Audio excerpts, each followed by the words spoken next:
Hi friends, मैं आकांक्षा Sharma GK with आकांक्षा में आपका स्वागत करती हूँ। एमपीपीएससी प्रीलिम्स 2023 के लिए हम यूनिट 3 के क्वेश्चन करने वाले हैं। ये हमारे 12,000 एमसीक्यू का एक कोर्स है और यूनिट 3 में मध्य प्रदेश भूगोल से के करंट अपडेटेड प्रश्न हैं जो मतलब करंट से जुड़े हुए हैं और जिनके आने की बहुत ज़्यादा संभावना है। तो इन प्रश्नों को ज़रूर कर लीजिएगा। जिन्होंने हमारे टेस्ट लिए हैं वो वीडियो देखकर फिर टेस्ट लगाइएगा तो जो आंसर है वो आपका कंफर्म हो जाएगा। इसके अलावा जिन्होंने टेस्ट नहीं लिया, अगर वो लेना चाहते हैं तो ये 12,000 एमसीक्यू का हमारा प्रैक्टिस सेट ले सकते हैं। एमपीपीएससी प्रीलिम्स से स्पेशल ये डिज़ाइन किया गया है। यूनिट 1 से लेके यूनिट 10 तक की इसमें आपको 3 बुकलेट दी जाती हैं। 2 बुकलेट में आपको एक बुकलेट में यूनिट 1 to 5, दूसरी में 6 to 10 और जो तीसरी है उसमें करंट अफेयर्स का दिया जाता है। यह सीरीज़ का 21वां भाग है। इसके पहले के नहीं देखे हैं तो ज़रूर देख लीजिएगा। चलिए अब हम स्टार्ट करते हैं। पहला क्वेश्चन है, हाल ही में जारी की गई वन स्थिति रिपोर्ट के अनुसार जो 2021 का क्रम है वो कौन सा है। हाल ही में जो वन स्थिति रिपोर्ट जारी की गई है 2021 वाली, उसका क्रम क्या है? 16वां है, 17वां है, 18वां है या 19वां है। तो जो हाल ही में वन स्थिति रिपोर्ट जारी की गई है उसका क्रम है 17वां। कौन सा क्रम है? 17वां है।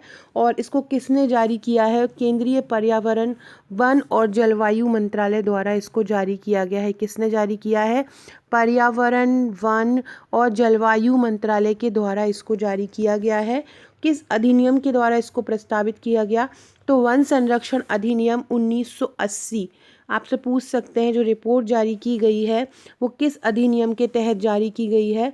तो उन अधिनियम जो 1980 है उसमें संशोधन के तहत इसको प्रस्तावित किया गया। और जो वन स्थिति रिपोर्ट है वो हर 2 वर्ष में जारी की जाती है। हर 2 वर्ष में जारी की जाती है, ये भी याद रखना। आपसे पूछें कि जो वन स्थिति रिपोर्ट है वो किस में जारी की जाती है, कितने वर्षों में जारी की जाती है, तो हर 2 वर्ष में जारी की जाती है, मतलब ये द्विवार्षिकी है। सबसे पहले जो वन रिपोर्ट आई थी, इसका पहला सर्वेक्षण जो आया था वो 1987 में आया था। ये भी याद रखिएगा। आपसे पूछें कि वन रिपोर्ट सबसे पहले कब आई थी, पहली वन रिपोर्ट कब आई थी, तो वो कब आई थी? 1987 में आई थी। और जो 2021 की है वो कब आई, वो कौन सा क्रम होगा? वो 17वां होगा। और जो अभी 2023 में आएगी वो कौन सा होगा? वो 18वां होगा। तो ये सभी चीज़ें याद रखना। वन होते हैं, इसमें जो वन रिपोर्ट आती है उसमें वनों को 3 श्रेणियों में बांटा होता है। एक अत्यधिक सघन वन होते हैं, एक मध्यम सघन वन होते हैं और एक खुले वन होते हैं। और इसने जो अभी जो वन स्थिति रिपोर्ट आई थी 2021 वाली, इसमें पहली बार टाइगर रिजर्व, टाइगर कॉरिडोर और गिर के जंगल जहाँ पर एशियाई शेर रहते हैं वहाँ का भी आकलन किया गया है। और 2011 से 2021 की बात करें तो 37.15 वर्ग किलोमीटर की वृद्धि हुई है। कितनी? 37.15 वर्ग किलोमीटर की वृद्धि हुई है। और बाघ के अभ्यारण्य में भी वृद्धि हुई है। इसके बाद पश्चिम बंगाल का जो बक्सा अभ्यारण्य है वहाँ पर भी वृद्धि देखी गई है। तो ये सभी चीज़ें आपको याद रखना है। सबसे ज़्यादा वृद्धि अगर किस राज्य में, ये बहुत इंपॉर्टेंट क्वेश्चन है, ये पूछा जाता है कि वनावरण में सबसे ज़्यादा वृद्धि कहाँ देखी गई है। तो वनावरण में जो सबसे ज़्यादा वृद्धि देखी गई है वो तेलंगाना में देखी गई है। तेलंगाना और आंध्र प्रदेश, तेलंगाना जो कि आंध्र प्रदेश से ही अलग होकर 2014 में बना है। तेलंगाना में सबसे ज़्यादा वृद्धि देखी गई, उसके बाद आंध्र प्रदेश में देखी गई है। और कमी कहाँ पे देखी गई है सबसे ज़्यादा? तो जहाँ पे सबसे ज़्यादा वन देखे जाते हैं अरुणाचल प्रदेश में, क्षेत्रफल के हिसाब से। तो अरुणाचल प्रदेश और प्रतिशत के हिसाब से अरुणाचल प्रदेश में सबसे ज़्यादा वन होते हैं पिछली रिपोर्ट के अकॉर्डिंग अगर हम देखें। लेकिन अरुणाचल प्रदेश में इस बार कमी भी देखी गई है। आपसे पूछे कि क्षेत्रफल के हिसाब से सबसे ज़्यादा वन जो क्षेत्र किसका है, तो क्षेत्रफल के हिसाब से भारत में सबसे ज़्यादा वन पाए जाते हैं हमारे मध्य प्रदेश में। किसमें? क्षेत्रफल के हिसाब से सबसे ज़्यादा पाए जाते हैं। इसके बाद पाया जाता है सेकेंड नंबर पे अरुणाचल प्रदेश में, और फिर पाया जाता है छत्तीसगढ़ में, चौथे नंबर पे पाया जाता है उड़ीसा में, और 5वें नंबर पे पाया जाता है महाराष्ट्र में। ये हाल ही में जारी की गई वन विहार रिपोर्ट है। 17वां इसका जो क्रम है, पहले क्षेत्रफल के हिसाब से सबसे ज़्यादा मध्य प्रदेश में पाया जाता है, फिर अरुणाचल प्रदेश में, छत्तीसगढ़ में, उड़ीसा में पाया जाता है। आपसे पूछें कि ये तो हो गया किसके हिसाब से? क्षेत्रफल के हिसाब से। आपसे पूछें प्रतिशत के हिसाब से सबसे ज़्यादा वन कहाँ पे पाए जाते हैं, तो प्रतिशत के हिसाब से पाए जाते हैं सबसे ज़्यादा मिजोरम में, क्योंकि इनका क्षेत्र बड़ा है और क्षेत्रफल छोटा है और वन ज़्यादा पाए जाते हैं, इसलिए प्रतिशत में इनका जो स्थान है वो पहले पहुंच जाता है। तो जो प्रतिशत में पहले स्थान पर है वो है, पहला है मिजोरम, दूसरा है अरुणाचल प्रदेश, तीसरा है मेघालय, चौथा है मणिपुर। मिजोरम, अरुणाचल प्रदेश, मेघालय और मणिपुर ये भौगोलिक क्षेत्र प्रतिशत के रूप में वन आवरण के मामले में शीर्ष 5 राज्य हैं, तो इनको याद रखिएगा। अगला है 2021 में किस राष्ट्रीय उद्यान को यूनेस्को की परीक्षण सूची में शामिल किया गया है। याद रखिएगा आप क्या बोल रहे हैं, 2021 में किस राष्ट्रीय उद्यान को यूनेस्को की परीक्षण सूची में शामिल किया गया। वन विहार राष्ट्रीय उद्यान, पेंच राष्ट्रीय उद्यान, सतपुड़ा राष्ट्रीय उद्यान और कानाकिसली राष्ट्रीय उद्यान। वन विहार राष्ट्रीय उद्यान सबसे छोटा राष्ट्रीय उद्यान है और ये कहाँ पर है, ये है भोपाल में है। कहाँ पर है, भोपाल में है। इसके बाद कानाकिसली राष्ट्रीय उद्यान है, मंडला में है। सतपुड़ा राष्ट्रीय उद्यान, सतपुड़ा राष्ट्रीय उद्यान जो है जिसकी स्थापना 1967 में हुई थी, सतपुड़ा राष्ट्रीय उद्यान और भेड़ाघाट को, सतपुड़ा राष्ट्रीय उद्यान और भेड़ाघाट को हाल ही में विश्व धरोहर सूची में शामिल किया गया है। और सतपुड़ा टाइगर रिजर्व और जबलपुर में है भेड़ाघाट लमेटा घाट, जबलपुर में है भेड़ाघाट लमेटा घाट, उसको यूनेस्को की विश्व धरोहर की अस्थायी सूची या संभावित सूची में शामिल किया गया है। याद रखिएगा, आपसे पूछेंगे कि मध्य प्रदेश के किन राष्ट्रीय उद्यान को यूनेस्को की अस्थायी सूची में शामिल किया गया है, तो किसको किया गया है,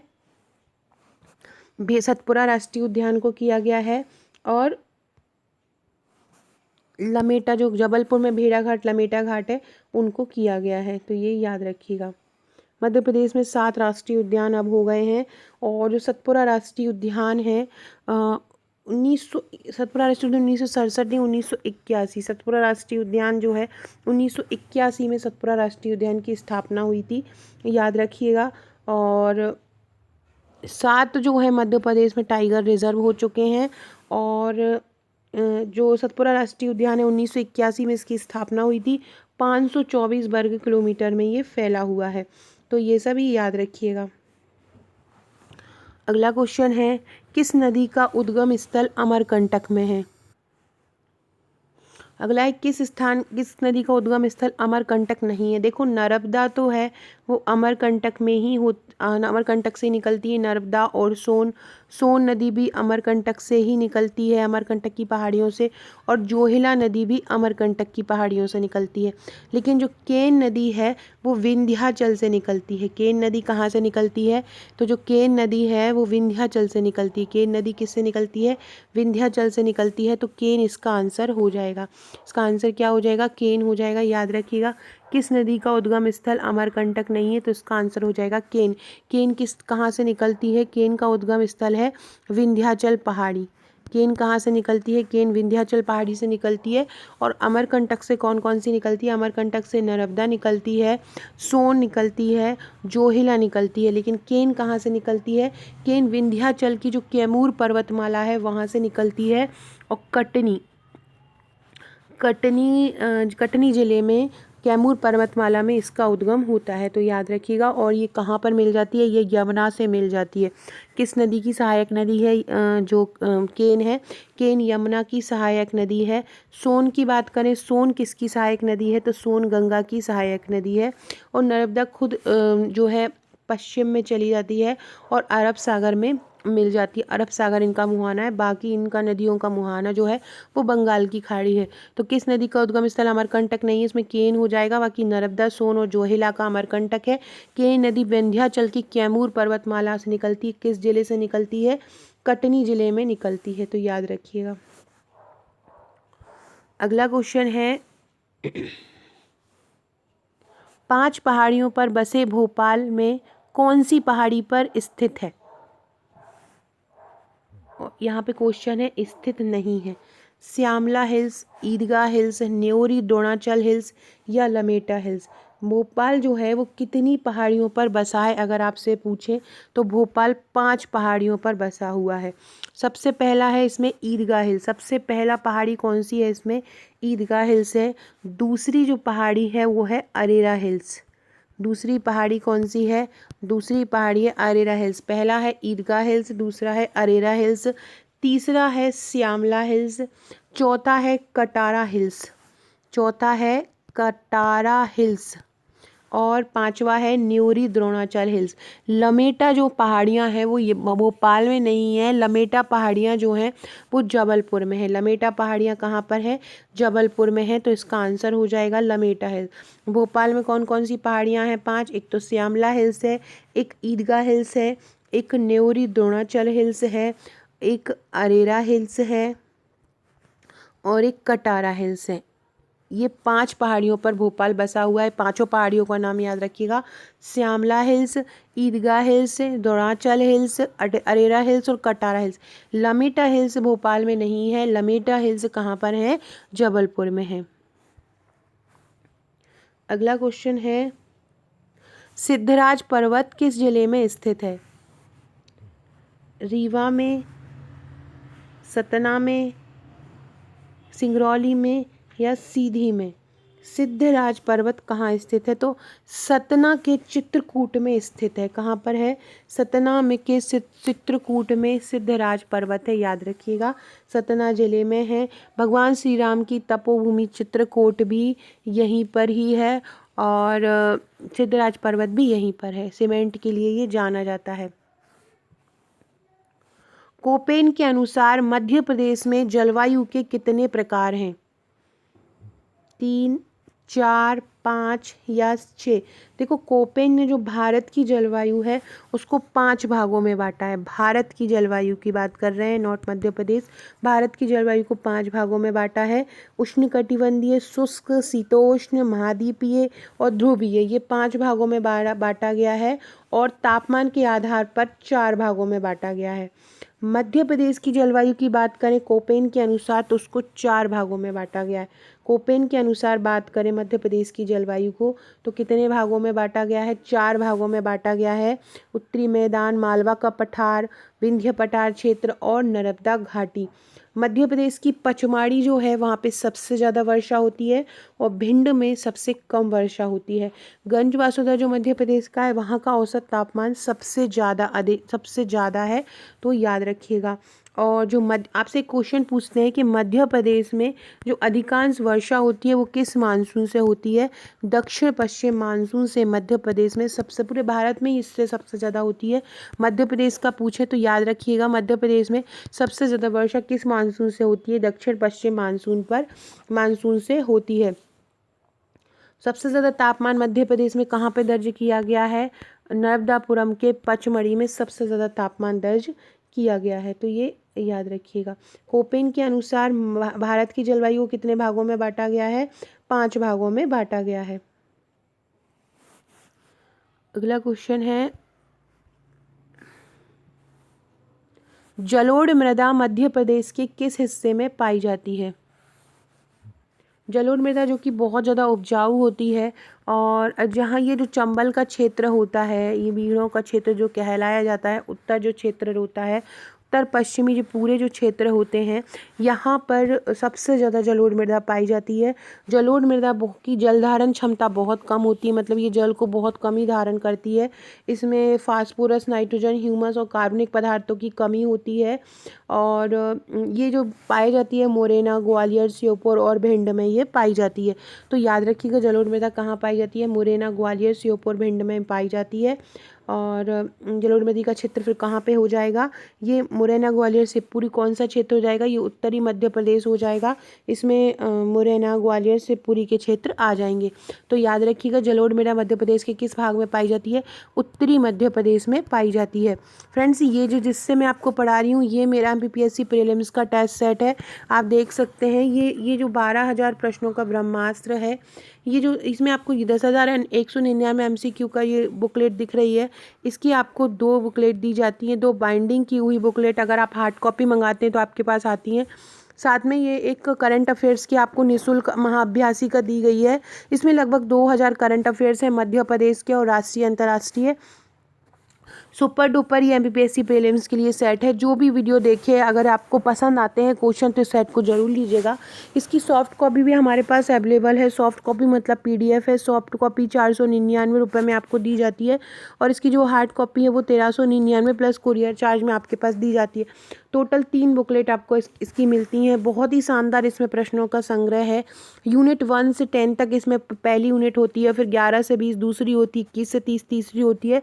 ऐसे 10-10 यूनिट में ये 10-10 जो टेस्ट हैं हर यूनिट के हैं, मतलब लगभग 1000 प्रश्न हर यूनिट से। कभी कभी किसी टेस्ट में क्वेश्चन का लेवल हमको लगा है कि और ज़्यादा भी दे सकते, तो उस यूनिट के क्वेश्चनों को और ज़्यादा भी बढ़ा दिया है। तो अगर आप हमारी ये टेस्ट सीरीज लेना चाहते हैं तो आप मुझे व्हाट्सअप कर सकते हैं। यूनिट 1 से टेस्ट 10 तक है। नवीन डाटा से संग्रहित किया गया है। हर क्वेश्चन को अपडेट किया हुआ है। जैसे कि आप अभी क्वेश्चन देख रहे थे, इसकी बुकिंग आरंभ हो चुकी है।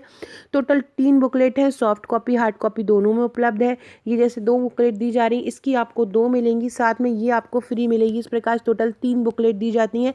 सॉफ्ट कॉपी में भी आपको 3 पीडीएफ दी जाती हैं और हार्ड कॉपी में भी आपके पास 3 बुकलेट घर पे आती हैं। तो जो भी आप लेना चाहते हैं मुझे ऊपर दिए नंबर पर व्हाट्सअप कर सकते हैं। ये मेरा नंबर लिखा हुआ है, इस पर व्हाट्सएप करके आप अपनी बुकिंग डाल सकते हैं। अगर सॉफ्ट कॉपी लेंगे तो आपको तुरंत मिल जाएगी और अगर हार्ड कॉपी लेंगे तो आपको 6 से 7 वर्किंग डेज में इसकी हार्ड कॉपी मिलेगी। क्वेश्चन का लेवल, जैसे कि हम ये 21वां वीडियो पढ़ रहे हैं, इसके पिछले जो 20 वीडियो हैं उससे आप इसको देख सकते हैं कि किस तरह से इसमें हमने क्वेश्चनों को तैयार किया गया है। कहीं से भी मुझे अच्छे क्वेश्चन मिले हैं तो मैंने वहाँ पे डाले हैं। मध्य प्रदेश में तेंदुपत्ता राष्ट्रीयकरण हेतु कौन सी समिति गठित की गई है? देखो, तेंदुपत्ता जो है 1991 में तेंदुपत्ता का एक सहकारी संघ भी बना है मध्य प्रदेश में, क्योंकि एक तेंदुपत्ता व्यापार अधिनियम भी है 1964, क्योंकि मध्य प्रदेश में ये सबसे ज़्यादा पाया जाता है, तो इसलिए ये बनाया गया है, तेंदुपत्ता अधिनियम बनाया गया है। एक सेकेंड। इसके अलावा तेंदुपत्ता के लिए मध्य प्रदेश जो सरकार है उसके पास एकाधिकार भी है तेंदुपत्ता के लिए। तेंदुपत्ता व्यापार अधिनियम 1964 के तहत मध्य प्रदेश को ये अधिकार दिया गया है। तेंदुपत्ते की खरीद और बिक्री को नियंत्रित करने के लिए 1964 का अधिनियम भी बनाया गया। एक और बात, क्योंकि ये मध्य प्रदेश में ज़्यादा है तो आपसे तेंदुआ पत्ता का जो है वो जो बॉटनिकल नेम है वो भी पूछ सकते हैं। तो इसका नाम है डायोस्पायरोस। क्या नाम है? डायोस्पायरोस इसका नाम है, तो याद रखिएगा क्या नाम है, डायोस्पायरोस इसका नाम है। और आय के स्रोत के रूप में लगभग 30 लाख लोग क्योंकि तेंदुपत्ता से बीड़ी बनती है तो लगभग इसमें 30 लाख लोग इससे जुड़े हुए हैं। इसको मतलब इसको बनाने के लिए रोजगार प्रदान करता है ये लोगों को बीड़ी बनाने के लिए। इसका आंसर होगा खोसला समिति। तेंदुपत्ता राष्ट्रीयकरण हेतु कौन सी समिति गठित की गई है? खोसला समिति तेंदुपत्ता राष्ट्रीयकरण के लिए की गई है। अगला क्वेश्चन है, बुरहानपुर दर्रा किन 2 पर्वत श्रेणियों के बीच है?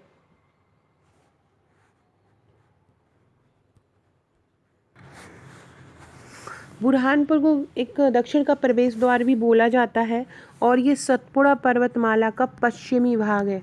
बुरहानपुर क्या है? सतपुड़ा जो मैकाल पर्वत श्रेणी है उसका पश्चिमी भाग है। याद रखिएगा कौन सा है? पश्चिमी भाग है बुरहानपुर दर्रा। और ये बहुत ज़्यादा विकृत भी है। इसमें अखरानी पहाड़ियाँ, बड़वानी पहाड़ियाँ, बीजागढ़ पहाड़ियाँ और असीरगढ़ पहाड़ियाँ इसमें पाई जाती हैं। और सबसे जो प्रमुख है उसमें है ये बुरहानपुर दर्रा। आपने ये पहाड़ियाँ सुनी होगी, राजपीपला, महादेव पहाड़ियाँ, तो ये सभी जो पहाड़ियाँ हैं वो विंध्य पर्वत और सतपुड़ा मैकाल पर्वत पहाड़ियों का भाग है। और ये जो 600 मीटर से अधिक इनकी ऊंचाई है और ये मध्य प्रदेश का एक हिस्सा है और जो भारत का प्रायद्वीपीय पठार है उसका एक हिस्सा इसको बोला जाता है। तो ये याद रखिएगा।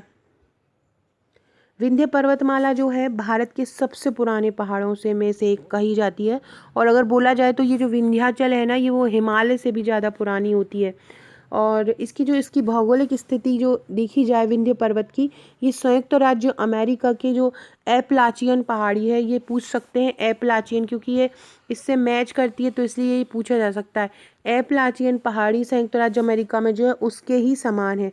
विंध्य श्रेणी की अगर सबसे ऊंची चोटी की बात की जाए तो वो है सिगार चोटी, 881 मीटर इसकी लंबाई है।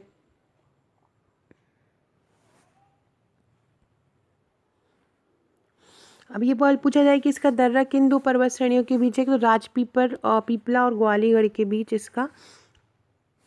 इसके बीच ये स्थित है। अब इसमें से बताना है कौन सा कथन सही है। मध्य प्रदेश की प्रथम वन नीति कब आई? 1952 में। मध्य प्रदेश की नवीन वन नीति कब आई? 4 अप्रैल 2004 में। आपको बताना है इनमें से कौन सा सही है। केवल एक सही है, केवल दो सही है, या एक और दोनों सही है, दोनों सही नहीं। मध्य प्रदेश की प्रथम नीति 1952 में आई, बिल्कुल सही है। नवीन वन नीति 4 अप्रैल 2004 में आई, ये भी सही है। तो ये दोनों ही इसका सही हो जाएगा। रिपोर्ट कौन सी आई है? 17वीं हमने पढ़ी है 2021 में, इसकी 17वीं रिपोर्ट आई है। मध्य प्रदेश की नवीन वन नीति 2004 में आई थी। मध्य प्रदेश की वन नीति, मतलब इसको 2005 वन नीति बोला जाता है, लेकिन ये लॉन्च हो गई थी 4 अप्रैल 2005 में लॉन्च की गई थी। 4 अप्रैल 2005 में ये लॉन्च की गई थी। तो याद रखिएगा, पहली वन नीति कब आई थी? 1952 में आई थी। और नवीन वन नीति कब आई है? 4 अप्रैल 2005 में आई है। तो दोनों ही फैक्ट याद रखिएगा। पहली नवीन नीति आई थी 1952 में, और नवीन वन नीति कब आई थी? 4 अप्रैल 2005 में। पहली 1952 में और नई कितनी आई, कब आई है? 2005 में। फ्रेंड, डिस्क्रिप्शन बॉक्स में मेरे व्हाट्सएप ग्रुप, टेलीग्राम ग्रुप से जुड़ जाइएगा। इंस्टा मेरा आकांक्षा 1957 के नाम से, उसको फॉलो कर लीजिएगा। इसके अलावा जीके विद आकांक्षा का चैनल भी आ गया है, कमेंट बॉक्स में उसकी लिंक मिल जाएगी, तो उसको भी ज्वाइन कर लीजिएगा। अगला क्वेश्चन है, नर्मदा नदी की कुल कितनी सहायक नदियाँ हैं? नर्मदा नदी की कुल कितनी सहायक नदियाँ हैं? 21, 31, 41 या 51? तो जो नर्मदा जो है वो दक्षिण की ओर से कई महत्वपूर्ण सहायक नदियाँ आकर इसमें मिल जाती हैं, और सतपुड़ा पहाड़ियों के उत्तरी ढलानों से इसमें पानी लाती हैं, जिनमें सेर, शक्कर, दूधी, तवा, ये जो सबसे बड़ी सहायक नदियाँ हैं। सेर, शक्कर, दूधी, तवा जो है वो सब आपसे पूछे कि नर्मदा की सबसे बड़ी सहायक नदी कौन सी है, तो तवा मध्य प्रदेश की सबसे बड़ी सहायक नदी है। इसके अलावा हिरना, वारणा, चोरल और लोहर जैसी सहायक नदियां हैं। नर्मदा नदी की सहायक नदियों की कुल संख्याओं की बात करें तो 41 है। दक्षिण भारत और उत्तर भारत के बीच की ये सीमा बनाती हैं। नर्मदा नदी जो है चाहे दक्षिण भारत हो चाहे उत्तर भारत के बीच की जो सीमा है वो नर्मदा नदी बनाती है। और गुजरात राज्य के भरूच शहर में 30 किलोमीटर पश्चिम में खंबात की खाड़ी में ये मिल जाती है। तो 1312 किलोमीटर की लंबाई ये तय करती है। सबसे बड़ी सहायक नदी कौन सी है? तवा इसकी सहायक नदी है, और ये बांद्राभान गांव में नर्मदा नदी से मिलती है। कहाँ पे? बांद्राभान गांव में। एक और क्वेश्चन पूछा जाता है, नर्मदा नदी की जुड़वा नदी कौन सी है? तो नर्मदा नदी की जुड़वा नदी है ताप्ती नदी। नर्मदा नदी की जुड़वा नदी, क्योंकि नर्मदा के बिल्कुल नर्मदा जैसे बहती है ना, वैसे ही उसके साथ साथ बहती है। और प्रायद्वीपीय भारत के पश्चिम की ओर बहने वाली दूसरी सबसे बड़ी नदी इसको बोला जाता है। और नर्मदा की जुड़वा या दासी के रूप में भी ताप्ती को बोला जाता है। नर्मदा की जुड़वा या ताप्ती के रूप में भी इसको बोला जाता है, तो ये याद रखिएगा। सो फ्रेंड्स, ये थे हमारे आज के क्वेश्चन। ऐसा आपको क्वेश्चन पसंद आए होंगे, चैनल को सब्सक्राइब कीजिएगा न्यू है तो। ये मेरा व्हाट्सअप नंबर है, अगर आप ये टेस्ट सीरीज़ लेना चाहते हैं 1399 में हार्ड और 499 में सॉफ्ट, तो आप मुझे व्हाट्सअप कर सकते हैं। Okay friends, thank you.